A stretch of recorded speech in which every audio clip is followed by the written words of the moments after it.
शरद पवार गुट बनाम अजीत पवार गुट, लगातार दावे हो रहे हैं। इस बीच हम सीधे ग्राउंड का रुख करते हैं। वैदेही कानेकर लगातार मुंबई से रिपोर्ट कर रही हैं। वैदेही, दोपहर 12 बजे कैबिनेट की बड़ी मीटिंग को बुलवाया गया है और इस बीच अजीत पवार के घर पर हलचल काफी बढ़ती हुई, किस तरह की हलचल आप देख पा रही हैं, बताएं भी और दिखाएं भी अगर संभव हो। जी बिल्कुल, फिलहाल जो है वो अजीत पवार मंत्रालय की ओर निकले हैं। हम देख रहे हैं कि अजीत पवार, इनका काफिला जो है वो थोड़ा दूर जो है वो चला गया है, लेकिन अजीत पवार अभी मंत्रालय की ओर निकले हैं और मंत्रालय में आज अजीत पवार पहली बार जो है वो कैबिनेट में अपनी उपस्थिति दिखाएंगे, क्योंकि शपथ विधि जो है वो रविवार के दिन पार हुई थी और रविवार के दिन शपथ विधि पार होने के बाद एनसीपी के 9 विधायक जो है वो मंत्री हुए हैं और आज ये सारी के सारे जो विधायक है वो मंत्रालय में कैबिनेट मीटिंग अटेंड करने वाले हैं और खास तौर पर आज के कैबिनेट मीटिंग में जो है वो उनका पद डिसाइड होगा, कौन सा खाता, कौन सा पद उनको मिलेगा, ये ये जानना काफी महत्वपूर्ण है। तो आज जो है वो उनके लिए काफी महत्वपूर्ण दिन है। क्या इस पद के लिए जो है वो कुछ नाराजगी विधायकों के मन में है या नहीं, ये जानने की कोशिश भी हम करेंगे, लेकिन जो है वो आज महत्वपूर्ण दिन है क्योंकि आज कैबिनेट है और कैबिनेट में बीजेपी और शिवसेना के साथ पहली बार एनसीपी जो है वो कैबिनेट मीटिंग अटेंड करने वाली है, इसलिए ये मीटिंग काफी महत्वपूर्ण है। 12 बजे की मीटिंग है, उसके बाद अजीत पवार अपना जो कार्यालय है, अपना जो नया ऑफिस है उसका इनॉग्रेशन भी करेंगे, जो कि मंत्रालय के बिल्कुल सामने है। तो आज 2 महत्वपूर्ण प्रोग्राम जो है वो फिलहाल अजीत पवार इनके बताए जा रहे हैं। बिल्कुल, वैदेही कानेकर लगातार रिपोर्ट कर रही है। हमारे 2 संवाददाता ग्राउंड पर मौजूद हैं। इनके अलावा अंकुर त्यागी जो कि एनसीपी के नए ऑफिस से रिपोर्ट कर रहे हैं, अंकुर के पास जाएंगे। साथ ही साथ में देख पा रहे हैं नीलेश शुक्ल भी हमारे साथ हैं।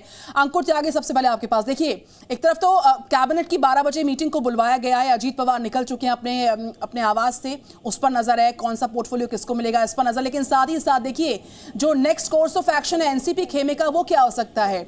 हाल ही में शरद पवार ने लीगल एडवाइजर से मुलाकात की है, तैयारी आगे की क्या हो सकती है अंकुर?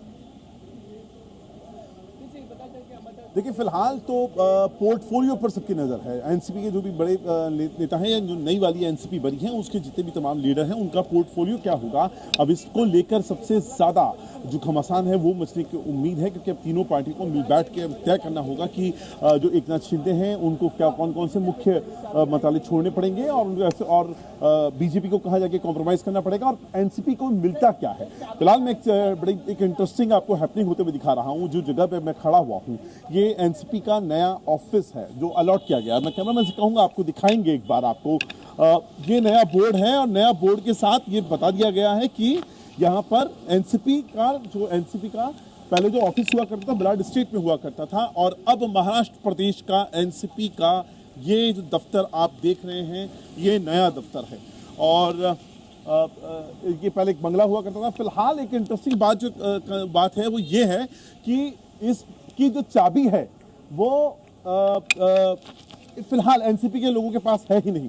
अंबादास दानवे जो कि शिवसेना से आते हैं, उद्धव ठाकरे की शिवसेना से आते हैं, उनके सेक्रेटरी इसकी चाबी लेके भाग गए हैं, ऐसा हमें बताया जा रहा है। जो अधिकारी हैं वो यहाँ पर आए हुए हैं, एक बार हम भी कोशिश करेंगे।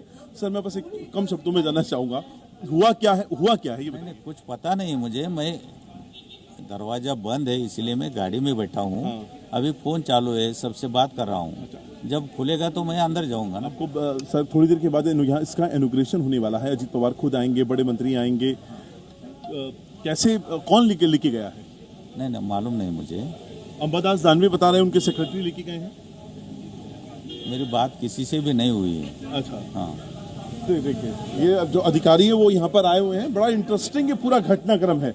ये नया दफ्तर है, बोर्ड लग गया है, लेकिन जो इसके यहाँ पर ताला लगा हुआ है और कोशिश इस बात की है कि ये खुल नहीं रहा है। अंदर से इसको जो लॉक है ये लॉक करके यहाँ से अंबादास दानवे बताया ऐसा जा रहा है जो शिवसेना से आते हैं उनके पास यहाँ पे उनका दफ्तर हुआ करता था, उनका कुछ सामान पड़ा हुआ है, वो उसकी चाबी लेके उनके सेक्रेटरी यहाँ से जा चुके हैं और अब जो एनसीपी के कार्यकर्ता हैं वो बाहर बैठ के इंतजार कर रहे हैं अपना।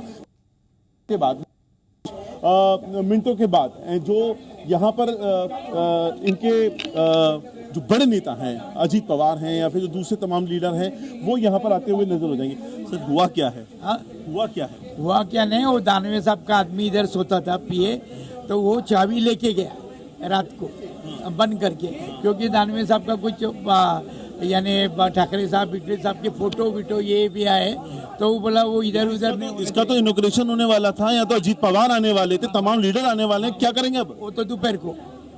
वही ने हम सब अंदर कल रात को हम सब अरेंजमेंट सब करके रखा है। अच्छा, और चाबी गायब है? और चाबी चाबी गायब हो गई। चाय गायब मतलब सॉरी, वो उनका पीए था ना जो सोता था वो लेके चला गया, और अब आपको कोई पता नहीं है? अरे हमको बोला वो खुला ही रखेगा, उसका कुछ हक ही नहीं चाबी लेके जाने का, क्योंकि इधर हवलदार बिवलदार रहते। मान लीजिए अगर अजीत पवार और तमाम लीडर आ गए अपने नए प्रदेश की कार्यालय में और चाबी नहीं हुई, तो क्या करेंगे आप? मैंने चाबी हो गया, ऐसा नहीं होगा। देखिए, बहुत ही अब आप इसको व्यंग कर लीजिए, इसको राजनीति का एक नया पहलू देख लीजिए। ये अजीब तरह का घटनाक्रम यहाँ पे घटता हुआ नजर आ रहा है। फिलहाल जो आप कह रही थी सवाल कि अब यहाँ से ऑप्शन क्या क्या है, ऑप्शंस, हर मुमकिन ऑप्शंस को तलाशने में अजीत पवार खुद जुट गए हैं। उनको अपने जितने भी पार्टी के कार्यकर्ता हैं उनको लगातार आमंत्रण दिया जा रहा है। जो मुझे खबर पता चल रही है, एनसीपी के जितने भी बड़े लीडर्स हैं, पदाधिकारी हैं, जिला अध्यक्ष लेवल के, उन सभी को कल जो मीटिंग होने वाली है वहां पर उनको हाजिर रहने के लिए कहा गया है। पेंड्रा में एमिटी में मीटिंग होने वाली है और यहां पर अपना शक्ति प्रदर्शन की तरह होगा।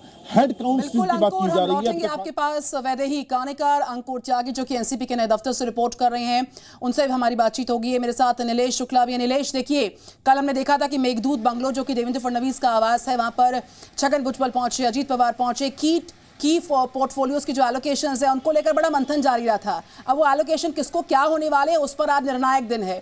कुछ ही देर के बाद कैबिनेट की मीट को बुलवाया गया है, काफी निर्णायक ये हो सकता है। साथ ही साथ आज जो उद्धव ठाकरे हैं, उन्होंने भी शिवसेना की एक अहम बैठक को दोपहर 12 बजे बुलवाया, उस पर भी नजर लगातार। जी बिल्कुल, जिस दिन से ही पूरा राजनीतिक कहें कि तख्ता पलट हुआ है, तब से ही जो मीटिंगों का दौर है वो तीनों ही पार्टियां लगातार कर रही हैं। फिलहाल मेरी मौजूदगी उस स्थान पर है जो फिलहाल महाराष्ट्र राजनीति में एपी सेंटर बना हुआ है, और ये स्थान है एनसीपी सुप्रीमो शरद पवार का निवास स्थान सिल्वर ओक, जहां फिलहाल अब तक पार्टी के जो 3 विधायक हैं वो पहुंच चुके हैं। रोहित पवार हैं, जयंत पाटिल हैं, राजेश टोपे हैं, उनकी मौजूदगी अंदर है। साथ ही साथ एनसीपी प्रमुख शरद पवार और सुप्रिया सुले की मौजूदगी फिलहाल अंदर बताई जा रही है, और इसे एक प्री मीटिंग के तौर पर देखा जा रहा है, क्योंकि कल एक बड़ी बैठक बुलाई जा रही है जो इस पूरी घटनाक्रम में सबसे महत्वपूर्ण बताई जा रही है, जहां पर यह डिसाइड होगा कि अंततः कौन वो चेहरे हैं जो शरद पवार के साथ हैं और कौन वो चेहरे हैं जो अजीत पवार के साथ हैं। तो कल की मीटिंग बेहद निर्णायक होने वाली है, लेकिन फिलहाल सिल्वर ओक पर जो स्थिति है वो बीती रात से ही डेवलप हो रही है। कल हमने देखा 9:30 बजे के करीब शरद पवार महाराष्ट्र के कराड़ से मुंबई अपने सिल्वर ओक पहुंचते हैं, और उसके बाद उनके जो एडवोकेट हैं वो यहाँ पहुँचते हैं, उनसे 5 मिनट मुलाकात होती है और उसके बाद उनके एडवोकेट निकल जाते हैं। और आज सुबह सुबह उनके जो विधायक हैं वो यहाँ पर पहुँच रहे हैं, और बीते आधे 1 घंटे से जो चर्चाएं हैं वो लगातार की जा रही हैं। आमतौर पर शरद पवार 10:30 के दरमियान अपने निवास स्थान से निकलकर वाई चौहान पहुंचते हैं, जहां पर अपने कार्यकर्ताओं से मिलते हैं, विधायकों से मिलते हैं, या अन्य किसी प्रकार की मीटिंग है उसे कंडक्ट करते हैं। आज भी ये कयास लगाए जा रहे हैं कि कुछ ही मिनटों में शरद पवार अपने निवास स्थान से निकलकर वाई चौहान पहुंचेंगे, जहां पर अपने विधायकों के साथ वो चर्चा करेंगे और रणनीति तैयार की जाएगी कि आगे कल जो मीटिंग बुलाई गई है वहां पर क्या कुछ मुद्दे रखने जाएंगे और कैसे कोशिश की जाएगी कि ज़्यादा से ज़्यादा विधायकों को अपने साथ वापस लौटाए जा सके। हालांकि शरद पवार बीते दिनों से लगातार इमोशनल अपील कर रहे हैं, चाहे वो आम जनता हो या अपने विधायकों से। इमोशनल अपील फिलहाल जिस प्रकार हमने देखा कि शिवसेना टूटने के बाद उन्होंने उद्धव ठाकरे ने एक इमोशनल अपील रखी थी, वैसी ही कुछ स्ट्रैटेजी फिलहाल शरद पवार करते नजर आ रहे हैं। अब ये कितनी कारगर होगी वो आने वाला वक्त ज़रूर बताएगा, लेकिन शरद पवार ने कल ही इशारा कर दिया था कि उनकी पहली स्ट्रैटेजी होगी कि वो अपने कार्यकर्ताओं को, विधायकों को वापस अपने खेमे में लाएं, और इसके लिए इमोशनल अपील का सहारा लिया जाएगा। फिलहाल एक गाड़ी और जो है एनसीपी के विधायक की अंदर पहुंच रही है। शीशे काले थे इसलिए हम पहचान नहीं पा रहे हैं, लेकिन लगातार जो उनके समर्थक हैं शरद पवार के गुट के, वो यहाँ पर उपस्थित हो रहे हैं, और इसे बिल्कुल नीलेश, आप सिल्वर ओक जो शरद पवार का निवास स्थान है वहां से रिपोर्ट कर रहे हैं, एनसीपी के नए दफ्तर से रिपोर्ट कर रहे हैं अंकुर त्यागी और वैदेही कानेकर। आपसे एक बार फिर पूछना चाहूंगी, शरद पवार को लेकर जानकारी, माफ कीजिएगा, अजीत पवार जिस तरीके से अब से कुछ देर पहले देवगिरी से निकले थे मंत्रालय के लिए, क्या वो पहुंच गए हैं? 12 बजे मीटिंग बुलवाई गई है कैबिनेट की पहली। जी 12 बजे आज कैबिनेट की मीटिंग है, लेकिन अजित पवार अगर हम देखें तो हमेशा ही समय से पहले ही पहुंच जाते हैं। वैसे अजित पवार जो है वो मंत्रालय की ओर निकले हैं और मंत्रालय में कुछ ही समय में जो है वो अजित पवार पहुंचेंगे।